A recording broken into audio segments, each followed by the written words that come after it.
बिस्मिल्लाहिर्रहमानिर्रहीम and welcome. आज की वीडियो में हम वारंटी एनालिसिस के बारे में डिस्कस करेंगे, जो कि रिलायबिलिटी मैनेजमेंट में एक इम्पॉर्टेंट टॉपिक है।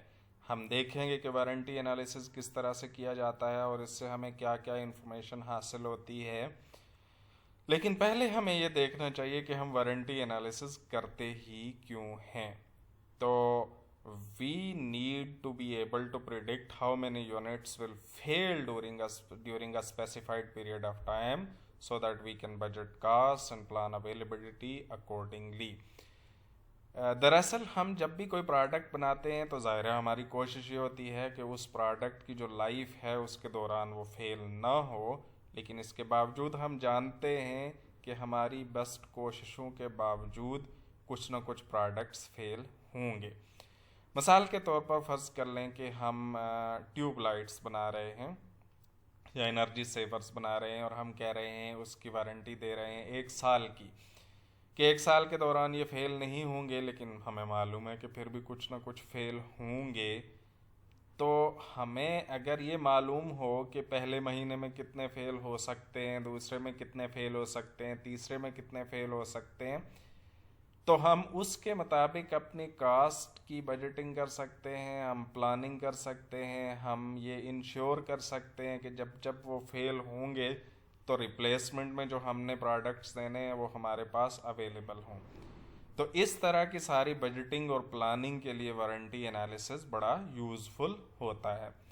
ये आप करते किस बुनियाद पर हैं? ज़ाहिर है आपको कोई आसमान से तो ख़बर नहीं आती कि इतने फेल होंगे। आपके पास हिस्टोरिकल डेटा होता है, पिछला डेटा मौजूद होता है और उसी की बुनियाद पर आप अंदाज़ा लगा कर प्रिडिक्शन करने की कोशिश करते हैं। एक मिसाल देख लें। A manager wants to predict warranty claims that are caused by defective refrigerator compressors. कोई रेफ्रिजरेटर मैन्युफैक्चरर है और उसका मैनेजर ये देखना चाहता है कि हमारे पास डिफेक्टिव कंप्रेसर की वजह से कितने क्लेम्स आएंगे वारंटी के।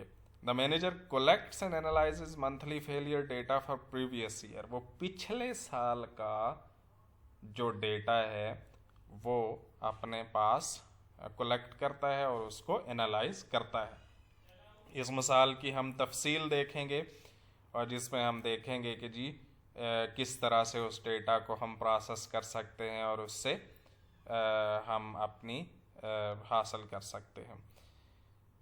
ताहम उससे पहले हमें ये देखना होगा कि कुछ कॉन्सेप्ट्स हैं जिनको समझना ज़रूरी है। उसमें जो एक कॉन्सेप्ट है वो डेटा सेंसरिंग का कॉन्सेप्ट है। डेटा सेंसरिंग इम्पॉर्टेंट है क्योंकि ये जब वो एनालिसिस हम कर रहे होंगे तो उसमें बार बार आएगा, इस वजह से सेंसरिंग का कॉन्सेप्ट पहले हम समझ लेते हैं। सेंसरिंग इस तरह से होता है, उसका मामला इस तरह से चलता है कि ये देखें, फ़र्ज़ कर लें कि हमने स्टडी करना शुरू किया है, ये कोई 5 महीनों के लिए हमने कहा कि हम अगले 5 महीने देखेंगे। मिसाल ले लेते हैं हम इसी की जो है एनर्जी सेवर की, ठीक है, कि हम एनर्जी सेवर्स की मिसाल दे देते हैं और हमारे पास ये टाइम 0 है, ये टाइम 1 है, यानी पहला महीना यहाँ पे ख़त्म हो रहा है, यहाँ पे दूसरा महीना ख़त्म हो रहा है, यहाँ पे तीसरा ख़त्म हो रहा है, यहाँ पे चौथा महीना ख़त्म हो रहा है। 4 महीनों के लिए हम देख रहे हैं और हमने 1 2 3 4 जो थे यूनिट्स उनको मॉनिटर करना शुरू किया। हमारा जो पहला यूनिट था या यूनिट ए हम उसे कह लेते हैं, उसे हमने मॉनिटर करना शुरू किया तो वो दूसरे महीने के एंड पे जाके फेल हो गया, ठीक है। तो ये है जी एग्जैक्ट टाइम टू फेलियर। हम देख रहे हैं कि ठीक 2 महीने बाद ये यूनिट फेल हो गया। अच्छा, दूसरा यूनिट जो हमारे पास बी था वो हम देख रहे हैं कि जी 2 महीने के बाद और 3 महीने से पहले यहाँ कोई एग्जैक्ट अमाउंट होगी। फ़र्ज़ कर लें जी 2 महीने और 25 दिन के बाद ये फेल हो गया। इसी तरह जो ये है ये 1 महीना और कुछ दिन के बाद से 1 महीना और 16 दिन के बाद फेल हो गया। ठीक है, अब यानी हमारे पास जो प्रोडक्ट्स हैं वो हमें मालूम हो रहा है कि प्रोडक्ट ए इस टाइम पे फेल हुआ, प्रोडक्ट बी इस टाइम पे फेल हुआ, सी इस टाइम पे फेल हुआ। जबकि ये जो प्रोडक्ट डी है हमारा, इसे देखें, जो यूनिट डी था उसका एनर्जी सेवर, ये नहीं फेल हुआ। हत्ता कि हमने 4 महीने के लिए मॉनिटर करना था। फर्ज कर लें हमने 4 महीने की वारंटी दी हुई थी, वो 4 महीने गुजर गए, वो फेल नहीं हुआ। अब इसके बाद इससे राइट साइड पर क्या हुआ वी डोंट नो, क्योंकि यहाँ पे हमारी स्टडी ख़त्म हो गई। इससे आगे हमने उसे मॉनिटर ही नहीं किया।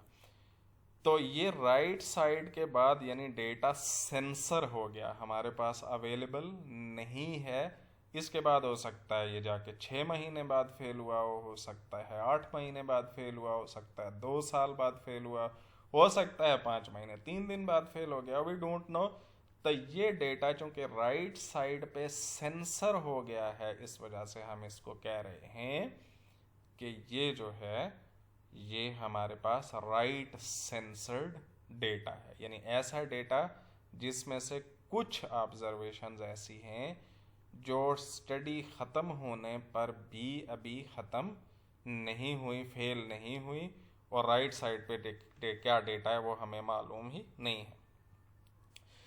दूसरी जो इंटरवल सेंसरिंग होती है, ये वो तरीका है जिसमें फ़र्ज़ कर लें कि हम अब मिसाल समझें कि हम किसी टायर की स्ट्रेस टेस्टिंग कर रहे हैं जी। ठीक है, हमने कोई टायर बनाए हैं और सॉरी ये 0 होगा, ये 1 होगा, ये 2 हो जाएगा, और वो 3 होगा, और ये फिर 4 होगा। टायर की टेस्टिंग हम कर रहे हैं। ठीक है, तो टायर हमने कोई लिया और उसको बहुत स्पीड पर हम चला के देख रहे हैं कि वो टायर कितनी देर बाद बस्ट होगा या फटेगा। लेकिन हम कर ये रहे हैं कि आपने वो मशीन पर चढ़ा दिए हैं टायर और आप 1-1 घंटे के बाद जाके देख रहे हैं। ठीक है, तो आपने ये 4 यूनिट्स शुरू किए, लगाए, तो आपने पहले घंटे के बाद देखा तो ये अभी बाकी था, दूसरे घंटे के बाद देखा तो ये भी बाकी था, तीसरे घंटे पर देखा तो ये टायर बस्ट हो चुका हुआ था। यानी ये दूसरे घंटे के बाद और तीसरे घंटे से पहले किसी टाइम पे बस्ट हुआ है, बट वी डोंट नो कि कहाँ हुआ है, यहाँ हुआ है, यहाँ हुआ है, यहाँ हुआ है, कहाँ हुआ है हमें नहीं मालूम।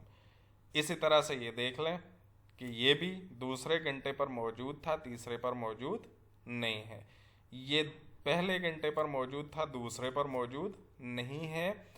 यानी यहाँ पे, यहाँ से यहाँ के दरमियान किसी जगह ये फेल हुआ है, बस्ट हुआ है, बट वी डोंट नो। और अगर हम इसको देखें तो ये चौथे घंटे के बाद भी मौजूद था, यानी ये जो पॉइंट था वो राइट सेंसर हो गया। लेकिन ये देखें ये क्या है, ये इंटरवल के दरमियान सेंसरिंग हो गई है। यानी हमने दूसरे घंटे पे देखा और तीसरे घंटे पे, यानी फ़र्ज़ कर लें कि हमने 12 बजे शुरू किया तो 1 बजे देख रहे हैं, 2 बजे देख रहे हैं, 3 बजे देख रहे हैं, दरमियान में हम नहीं देख रहे।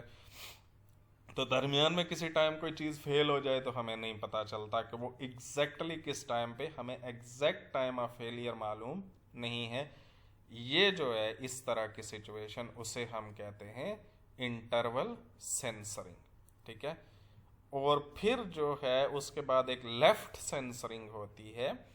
लेफ्ट सेंसरिंग ये होती है कि देखें ये उसी तरह की एक मिसाल है जिसमें हम पहले घंटे पर देखा मौजूद था, दूसरे पर देखा मौजूद था, तीसरे पर मौजूद नहीं था। ओके फाइन, ये तो वही इंटरवल सेंसरिंग है सादा वाली। इसमें बाज़ औक़ात ये होता है कि एक चीज़ आपने जब शुरू की थी तो वो उस वक्त हो रही थी, आपने पहले घंटे पर ही देखा तो वो उसी वक्त फेल हो गई। अब ये इससे हमारे पहली ऑब्जर्वेशन जहाँ पे हमने की है पहले घंटे के बाद, उससे पहले ही एक आइटम फेल हो गया। ये वाली जो सिचुएशन है ये है लेफ्ट सेंसरिंग। अच्छा, अक्सर औकात ये होता है कि आपके डेटा जो होते हैं उसके, इसमें मिसाल देखें, मिसाल के तौर पर इसमें यहाँ पे राइट सेंसरिंग भी मौजूद है, ये लेफ्ट सेंसरिंग भी मौजूद है, इंटरवल सेंसरिंग भी मौजूद है। तो ये दरअसल अगर इस डेटा सेट को हम कंसिडर कर रहे हो तो हम इसको फिर आर्बिट्रेरी सेंसरिंग भी कह देते हैं, कि इसमें कोई पैटर्न नहीं है कि सिर्फ राइट सेंसर डेटा है या लेफ्ट सेंसर डेटा है या इंटरवल सेंसर डेटा है, बल्कि इसमें किसी भी किस्म का डेटा हो सकता है। तो इसको हम आर्बिट्रेरी सेंसरिंग कहते हैं। अब हम ये यानी सेंसरिंग से मुराद ये थी, सेंसर आप जानते हैं कि किसी चीज़ को हज़फ कर देना, ख़त्म कर देना, छुपा लेना। तो जब डेटा हमारा राइट साइड पर जाके छुप जाए और उसके बाद हमें न मालूम हो कि क्या हुआ, तो उसे हम कहते हैं राइट सेंसरिंग हुई। जब हमारा दो इंटरवल के दरमियान डेटा पे कुछ हो जाए और वो हमें ना पता हो कि किस वक्त हुआ है, तो हम उसको इंटरवल सेंसरिंग कहते हैं। जब हमारी पहली ऑब्जर्वेशन से पहले ही कुछ हो जाए, जैसे कि इस केस में, तो इसे हम लेफ्ट सेंसरिंग कहते हैं। और जब दो तीन तरह की सेंसरिंग मौजूद हो किसी डेटा में, तो उसे हम आर्बिट्रेरी सेंसरिंग भी कहते हैं। अब दोबारा आप अपनी मिसाल पर चलें। ये मैंने इसलिए बताया है कि ये जब हम एनालिसिस करेंगे तो उसमें ये टर्मिनोलॉजी आएगी। दोबारा देखें जी, a manager wants to predict warranty claims that are caused by defective refrigerator compressors. The manager collects and analyzes monthly failure data for previous year. एक शख्स के पास, एक मैनेजर के पास कंप्रेसर की फेलियर का डेटा है, वो रेफ्रिजरेटर बनाने वाले कोई हैं और उनके पास कंप्रेसर फेल होता है और क्लेम आता है, वारंटी क्लेम। उसने पिछले साल का डेटा कलेक्ट किया है और अब वो अगले साल का प्रिडिक्ट करना चाहता है। ठीक है जी, ये हम एनालिसिस करेंगे और ये एनालिसिस हम करेंगे मिनीटैब पर। तो this is the time to introduce Minitab. Minitab एक सॉफ्टवेयर है, बहुत इजी सॉफ्टवेयर है स्टैटिस्टिकल एनालिसिस का। इसमें अगर आप देखें तो आपको ऊपर यूँ नज़र आएगा, जिस तरह से एक्सेल में या किसी भी सॉफ्टवेयर में कुछ चीज़ें होती हैं, एडिट डेटा, कैलकुलेट वगैरह वगैरह। यहाँ पे एक आपको एक्सेल की तरह की स्प्रेडशीट नज़र आएगी। ठीक है, यहाँ डेटा की कॉलम की हेडिंग है, ये ऊपर कॉलम के नंबर होते हैं, इधर रोज़ हैं, बिल्कुल जिस तरह से एक्सेल में होता है। और यहाँ पे ये एक ऊपर विंडो होती है जिसको हम सेशन विंडो कहते हैं। सेशन विंडो में क्या होगा कि जो भी हम एनालिसिस करेंगे वो उसका आउटपुट यहाँ पे आएगा। अभी हम करके देखेंगे तो आपको नज़र आ जाएगा। तो ये बिल्कुल आसान सा है, पर ग्राफिकल यूज़र इंटरफेस है, इसमें कोई ऐसी हैरानगी की बात नहीं है। हम सिंपल क्लिक एंड ड्रॉप करेंगे और एनालिसिस हो जाएगा। तो सबसे पहले देखें कि ये डेटा है, ठीक है जी। तो पिछले महीनों में क्या हुआ, इस डेटा को अगर आप देखें तो यूं आपको नज़र आ रहा है कि ये एक ट्राइंगल से बनती हुई। ये क्या है दरअसल, शिपमेंट हुई जी। शिप हमने 1000 प्रोडक्ट किए, पहले महीने में हमने 1000 प्रोडक्ट शिप किए। ठीक है, इस वजह से पहले महीने का डेटा यहीं से शुरू हो जाता है, मंथ 1 से। अच्छा, दूसरे महीने में हमने दोबारा शुरू किए, अब दूसरे महीने का जो डेटा है वो यहाँ से लेकर शुरू हो रहा है। तीसरे महीने का ज़ाहिर है तीसरे महीने से शुरू हो रहा है, चौथे में। इस वजह से ये आपको जो डेटा है इस शक्ल में नज़र आ रहा है। अब यहाँ पे हम क्या देख रहे हैं कि पहले महीने हमने 1000 आइटम्स शिप किए रेफ्रिजरेटर, ठीक है, यानी जनवरी में किए होंगे से। तो पहले महीने में कोई क्लेम नहीं आया, ज़ीरो। दूसरे महीने में उन 1000 में से कोई क्लेम, वो जो 1000 फ्रिज हमने पहले महीने शिप किए थे उनमें से पहले महीने कोई हमारे पास जो था वो क्लेम नहीं आया। दूसरे महीने भी नहीं आया, तीसरे महीने, वो पहली जो शिपमेंट थी उससे 12 महीनों में कोई क्लेम नहीं आया। ठीक है,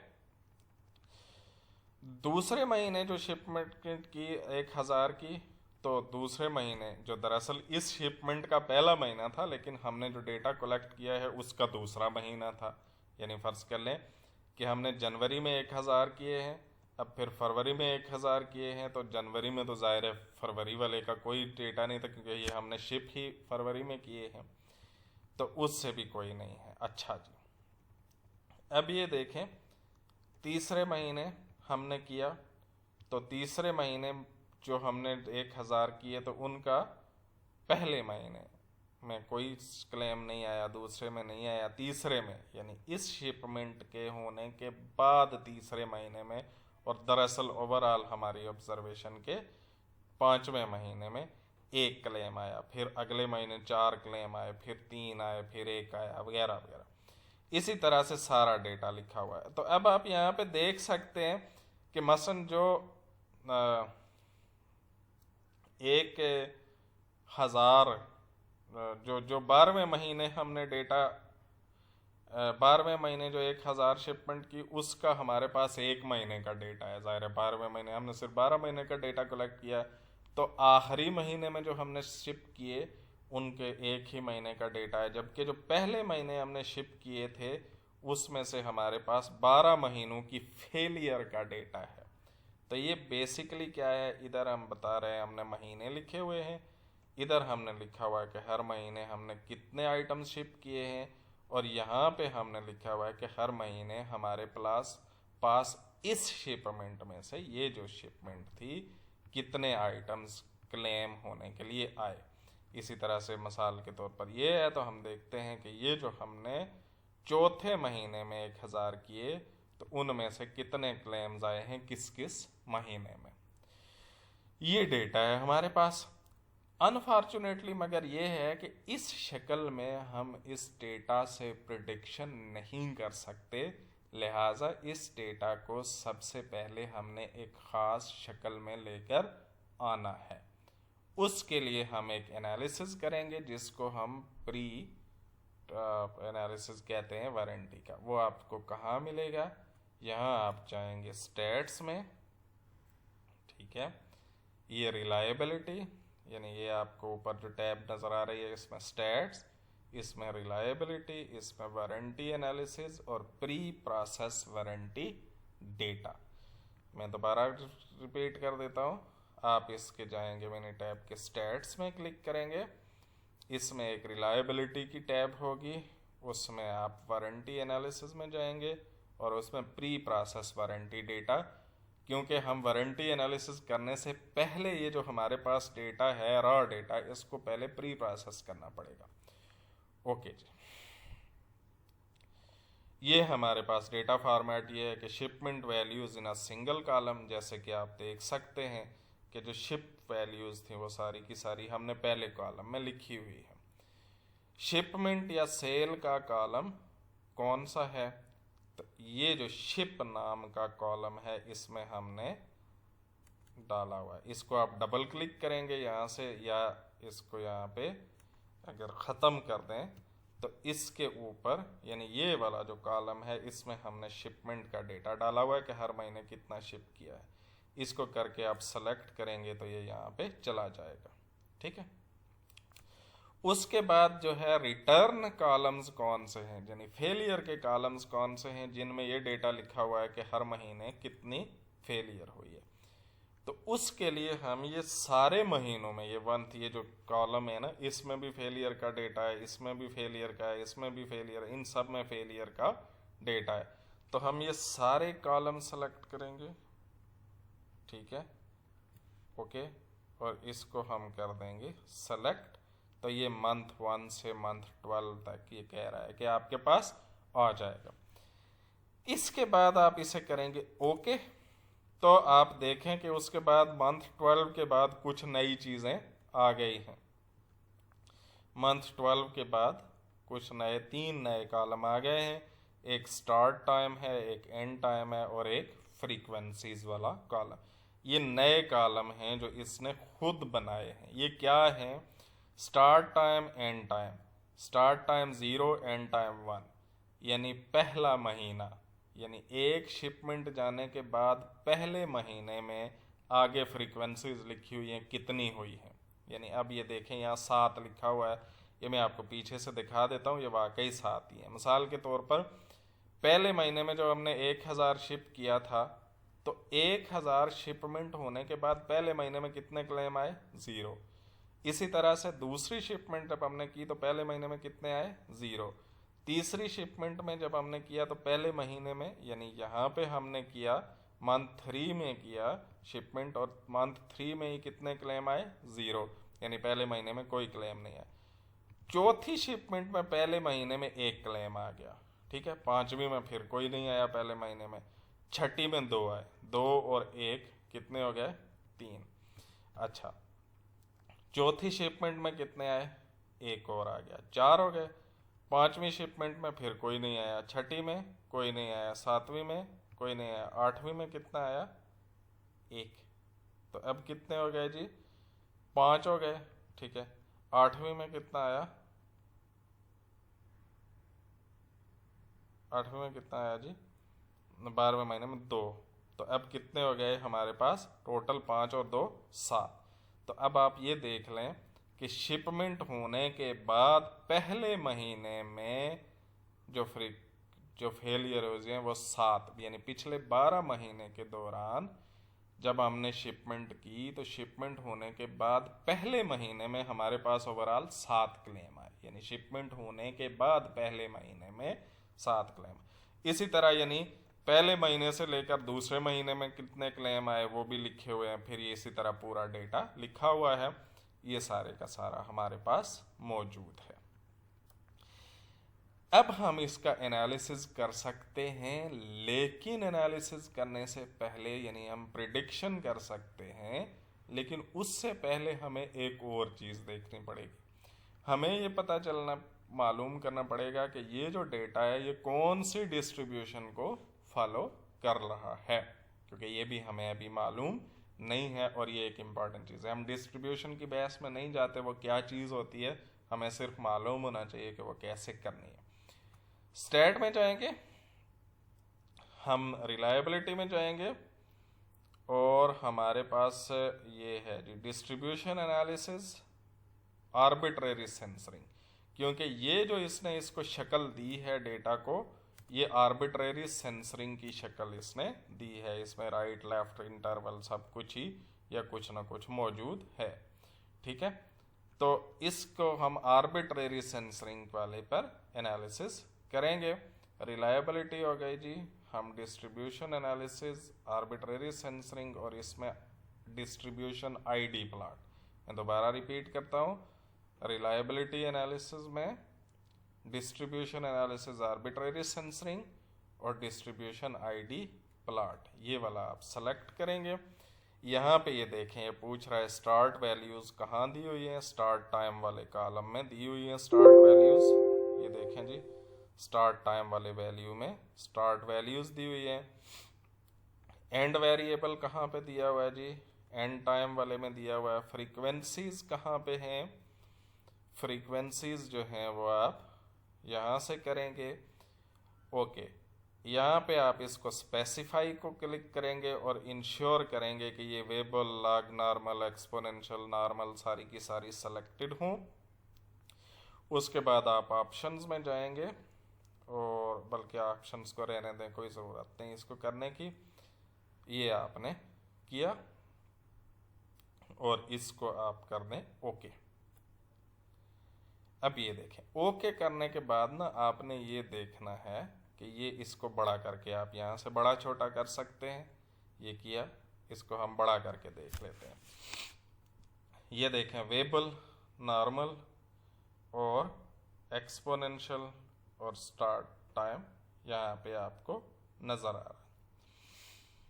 ओके, हमने देखना है कि जो भी इसके ऊपर ना सबसे बेहतरीन फिट होके आ रहा हो ना डेटा, उसको हमने देखना है। यानी अगर आप देखें कि ये लॉग नॉर्मल है तो इसमें जो डेटा पॉइंट्स हैं वो पूरे लाइन के ऊपर नज़र आ रहे हैं।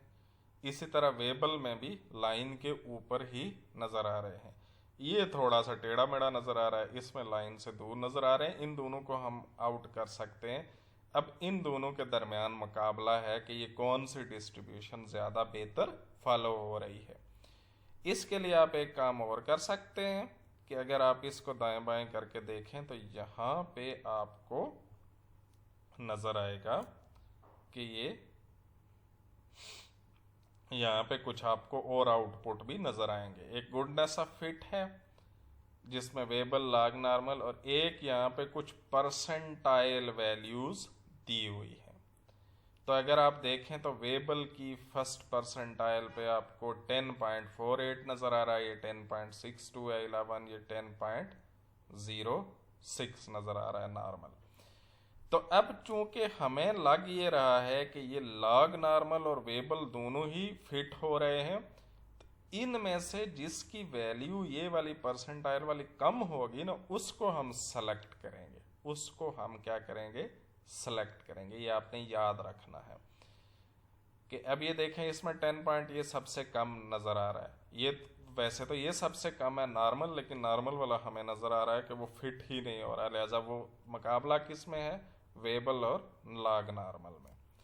तो अगर ये आप दोनों सारे परसेंटाइल में देखते जाएं तो ये क्या है, परसेंटाइल इसे आप छोड़ेंगे, ये क्या है, ठीक है जी। ये आप फिलहाल इसके आप ज़्यादा तफसील में जाने की ज़रूरत नहीं है, हम फिलहाल सिर्फ वारंटी प्रिडिक्शन से हैं और हमें सिर्फ ये देखना है कि ये कौन सी है। तो ये हमने महसूस किया है यहाँ देखकर। आप कैसे देखेंगे, आप देखेंगे सबसे पहले प्लॉट्स को, अगर तो कोई एक ही डिस्ट्रीब्यूशन फिट हो रही हो, फिट होने से मुराद ये है कि अब उसकी जो डेटा पॉइंट्स हैं वो ये इस लाइन के ऊपर आ रहे हों, तो फिर तो आप उसी को सेलेक्ट कर लेंगे। जब दो एक आपको लग रही हो, 2-3 में मुकाबला हो, तो फिर आप जिसके ये परसेंटाइल स्कोर थोड़े होंगे उसे आप पिक करेंगे। तो हमने यहाँ पे डिसाइड कर लिया कि ये वेबल है, इसके बाद हम इसे बंद भी कर सकते हैं, कोई मसला नहीं, इसे हम बंद कर दिया जी, ठीक है। अब हम अपना एक्चुअल डेटा क्या करने के काबिल हुए हैं। अब मैं दोबारा रिपीट कर देता हूँ। सबसे पहले हमने डेटा को प्री प्रोसेस किया कि ये जो डेटा था उसको हमने इस तरह start time, and time, frequency में किया। वो हमने कहाँ से जाके किया, स्टैट में, रिलायबिलिटी में और उसमें वारंटी एनालिसिस में, प्री प्रोसेस वारंटी डेटा। उसके बाद हमने क्या किया, उसके बाद हमने रिलायबिलिटी में गए, distribution analysis arbitrary censoring, distribution ID plot में गए और हमने देखा कि कौन सी फिट होती है डिस्ट्रीब्यूशन। अब जब ये कर लिया तो अब हम एक्चुअल एनालिसिस करेंगे, जिसके लिए हम ये सारे का सारा मामला कर रहे हैं, वो है वारंटी प्रिडिक्शन। यहाँ से रिलायबिलिटी में, उसके बाद रिलायबिलिटी एनालिसिस में, वारंटी एनालिसिस, वारंटी प्रिडिक्शन, यहाँ आ गए जी। अब डालें इसमें स्टार्ट टाइम, हमारा लिखा हुआ है स्टार्ट टाइम में, एंड टाइम में लिखा हुआ है, फ्रीक्वेंसीज जो हैं वो फ्रीक्वेंसीज में लिखी हुई हैं। और यहाँ हमने बताना है कि कौन सी डिस्ट्रीब्यूशन फिट होती है। तो अभी हम एनालिसिस करके आए हैं कि डिस्ट्रीब्यूशन वेबल ही फिट होती है।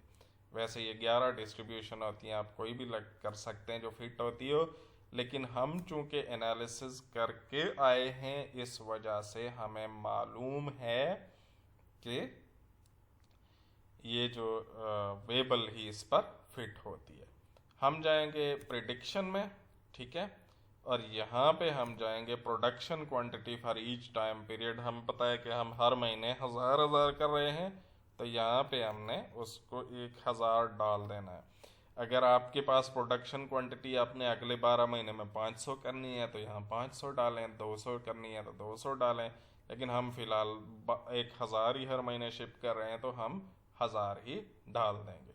इसके बाद इसको करें जी ओके। ओके करेंगे तो आपको यहाँ पे एक तो ग्राफ नज़र आएगा। इस ग्राफ को हम बाद में देखते हैं कि ये क्या है, हम पहले इधर देख लेते हैं।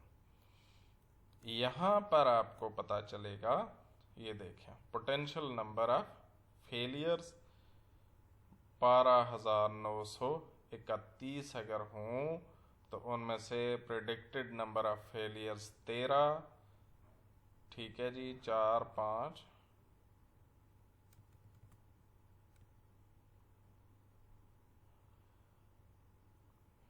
ओके। ये देखें प्रेडिक्टेड नंबर ऑफ फेलियर्स, और एक यहाँ पे लोअर है और एक हायर है। ये देखें हमने अगले 5 महीने के लिए प्रिडिक्शन की है ना, अगर हम 5 के बजाय 12 महीने के लिए भी कर सकते थे, चले हम इसको ख़त्म करके 12 महीने की कर देते हैं stats. Reliability analysis, warranty analysis, warranty prediction. यहाँ प्रिडिक्शन में हमने जहाँ 5 रखा हुआ था वहाँ हम कर देते हैं 12। हम अगले 12 महीने की प्रिडिक्शन करना चाहते हैं, तो इसको ओके करें जी। ठीक है, ये देखें, यहाँ पे आपने देखना है कि ये अब आपके पास यहाँ 12 वैल्यूज आ रही है। ये आपको बता रहा है कि पहले महीने में आपके तकरीबन 13 आइटम्स फेल होने के चांसेस हैं। कम से कम 7, ज़्यादा से ज़्यादा 22, जबकि एक्चुअली 13। यानी इसने हमें 3 वैल्यूज़ दी हैं कि पहले महीने में आपके जो हैं वो कम से कम 7 आइटम्स फेल होने का 90% चांस, 95% चांस है कि 7 आइटम्स फेल होंगे। मोस्ट लाइकली ये है कि 13 फेल होंगे और ज़्यादा से ज़्यादा 22 फेल होंगे। ठीक है, दूसरे महीने में इसी तरह इतने टोटल होंगे, और अगले 12 महीने में टोटल आपके जो आपने 12,000 आइटम्स 12 महीने में अगले बेचने हैं, उनमें से मोस्ट लाइकली ये कि 246 आइटम्स फेल होंगे। 216 कम से कम और ज़्यादा से ज़्यादा 278, और मोस्ट लाइकली 246 आइटम्स फेल होंगे टोटल 12 महीने में। ठीक है, आप हर महीने का भी देख सकते हैं। हर महीने का आपको कैसे पता चलेगा कि पहले महीने में 13 है फेल, तो दूसरे में टोटल 27 हो गए, तो इसका मतलब है दूसरे महीने में 14 फेल होने का इम्कान है। तीसरे महीने में टोटल 43 हो गए, तो इसका मतलब है 16 फेल होने का इम्कान है तीसरे महीने में। चौथे महीने में इसी तरह 17 फेल होने का इम्कान है, वगैरह वगैरह आप आगे देख सकते हैं। तो अब आपको यहाँ पे प्रिडिक्शन आ गई कि आपके अगले महीनों में, अगले 1 महीने में, अगले 2 महीने में, अगले 3 महीने में, अगले 12 महीने में, हर महीने में कितने आपके आइटम्स फेल होने का इम्कान है, ज़्यादा से ज़्यादा कितने फेल होने का है, कि कम से कम कितने फेल होने का है। और इसी चीज़ को यहाँ ग्राफ की शक्ल में दिखाया गया। ये जो ऊपर वाली लाइन है ना, ये ज़्यादा से ज़्यादा वाली है, नीचे वाली लाइन कम से कम वाली है, और दरमियान वाली जो लाइन है वो आपके पास मोस्ट लाइकली वाली है। तो इस तरह से हम प्रिडिक्ट कर सकते हैं वारंटी एनालिसिस करके कि हमारे अगले आने वाले दिनों में कितने आइटम्स फेल होंगे। इस एनालिसिस का फ़ायदा क्या होगा, जब हमें पता चल जाएगा कि ओके फाइन, हमारे अगले महीने 12 महीनों में इतने आइटम्स फेल होंगे, तो हमें उस पर इतनी कास्ट लगेगी। पहले महीने में तकरीबन इतने होने का इम्कान है, तो हमारे पास पहले महीने में इतने बैकअप में होने चाहिए कि अगर वो आ गए, क्लेम्स आ गए, तो वो हम दे सकें। दूसरे महीने में इतने होने चाहिए, वगैरह वगैरह, आगे सारे का सारा सिलसिला इसी तरह से चलेगा। और इसका एक एडिशनल एनालिसिस का ये होगा कि जब आप ये देखेंगे तो आपको पता चलेगा कि ये जितने फेल हो रहे हैं ये आपके बारे में भी हैं या नहीं हैं। अगर ये बहुत ज़्यादा फेल हो रहे हैं तो then you should do something about it, कि ये इतने सारे क्यों फेल हो रहे हैं, इनको कम करना चाहिए। तो ये हमारा वारंटी एनालिसिस का टॉपिक था। तो होपफुली ये एक इंटरेस्टिंग टॉपिक है, इसकी बड़ी एप्लीकेशन है जिसको आप यूज़ कर सकते हैं कहीं भी आप काम कर रहे हैं।